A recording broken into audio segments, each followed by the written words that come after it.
So hello guys, welcome back to delusional data. हमने पिछले video में एरेज के बारे में पढ़ा था, जिसमें हमने एरेज की डेफिनेशंस, कुछ प्रॉपर्टीज, उसको इनिशियलाइज करना, उसका एक कोड, और हमने उसमें सर्चिंग भी देखी थी। अब हम देखेंगे टाइम कॉम्प्लेक्सिटी ऑफ एरेज।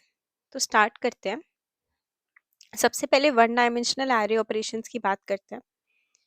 तो सबसे पहले हमारे पास है accessing an element by index. जब भी हम किसी भी एरे को उसके एलिमेंट से एक्सेस करते हैं, जैसे कि एरे 2, तो हम डायरेक्टली उसकी सेकंड पोजीशन पे जाते हैं। तो डायरेक्टली हम मेमोरी को एक्सेस करते हैं, इसलिए हमारी टाइम कॉम्प्लेक्सिटी ओवन होती है।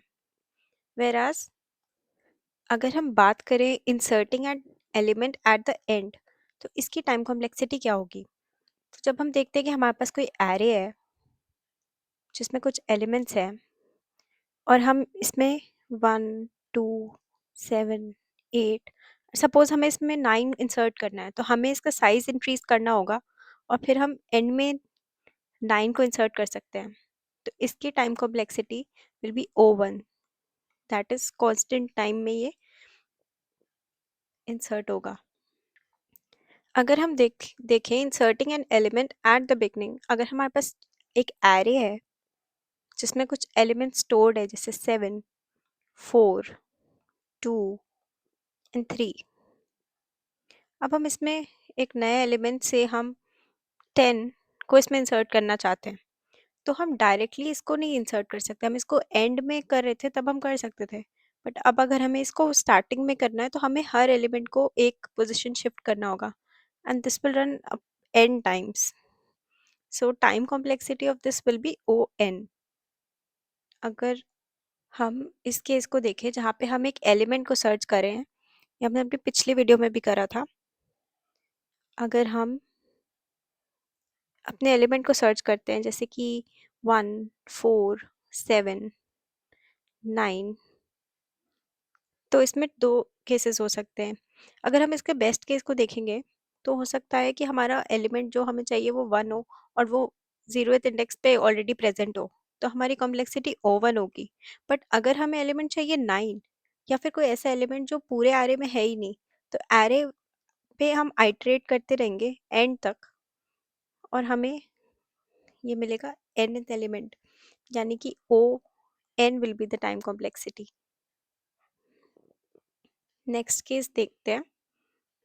अब deleting an element, this is similar to searching.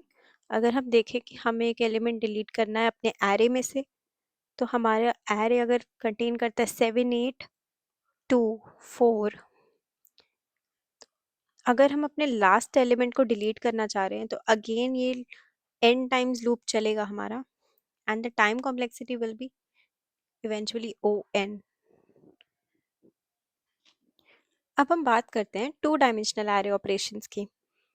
तो सबसे पहले हम देखेंगे accessing an element by indices. तो दिस इज द सेम जैसे हमने पहले किया वन डायमेंशन एरे में, क्योंकि जब भी हम इसमें भी जब हम सर्च करना है, तो हम डायरेक्टली एक मेमोरी को एक्सेस करें, हम डायरेक्टली कुछ इंडेक्स देंगे जिसको हम एक्सेस करना चाह रहे हैं, से 2 1 ऑफ द एरे, से एरे 1, तो हम डायरेक्टली एक्सेस करें, so it will be O1।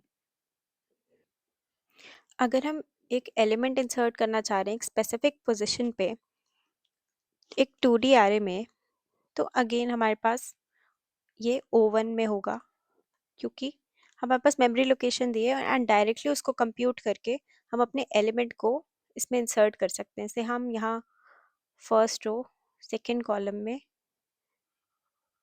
Array 1 के 12 को रख रहे हैं, तो हमारा first row second column will be 12।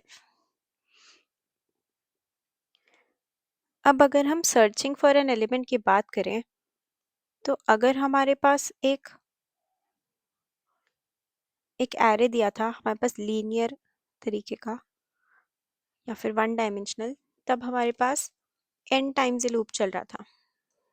But यहाँ पे हमारे पास 2D एरे दिया है जिसमें सपोज m रोज हैं और n कॉलम्स हैं, तो हमें हर वैल्यू पे इसको चेक करना पड़ेगा, and our time complexity will be OM into n. So deleting an element, this is again same as searching an element in a multi-dimensional array. अगर हम यहाँ पे देखें तो फिर से हमें m rows और n columns में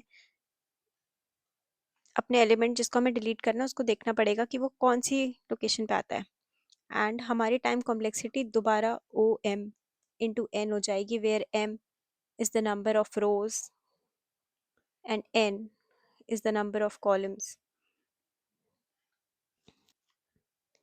अगर हम ट्रांसपोजिंग अ मैट्रिक्स की बात करें तो हमें इसमें ऑलमोस्ट सारे एलिमेंट्स को चेक करना होता है, क्योंकि हम एक डायगोनल के थ्रू सारे एलिमेंट्स को स्वैप कर देते हैं.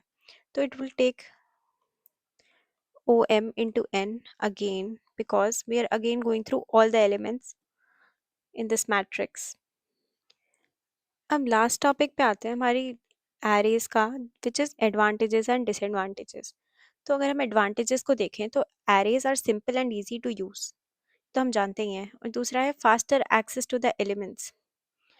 एरेज में हम किसी भी एलिमेंट को बहुत इजीली एक्सेस कर सकते हैं. हमने पिछले वीडियो में देखा था कि हम किसी भी एलिमेंट, सपोज हमें जो एलिमेंट एक्सेस करना है वो सेकंड इंडेक्स पे है, तो हम डायरेक्टली ऐसे अपने कोड में लिख के इसको एक्सेस कर सकते हैं.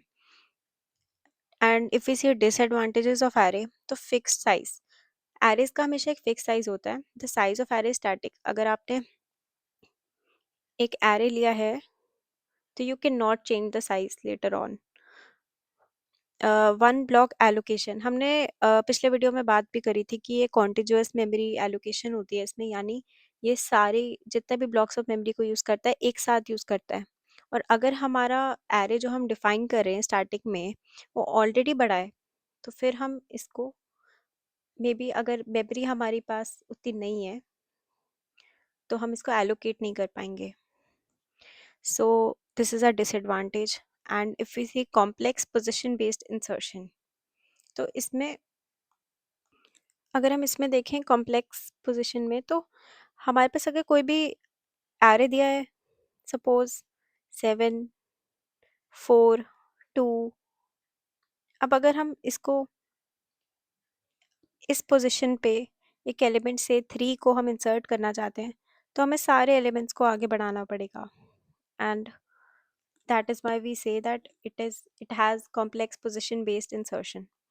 So this was all about arrays, advantages, disadvantages and time complexities. अगर time complexities के बारे में आपको और जानना है तो हमारे और भी videos available हैं. Thank you for watching Delusional Data.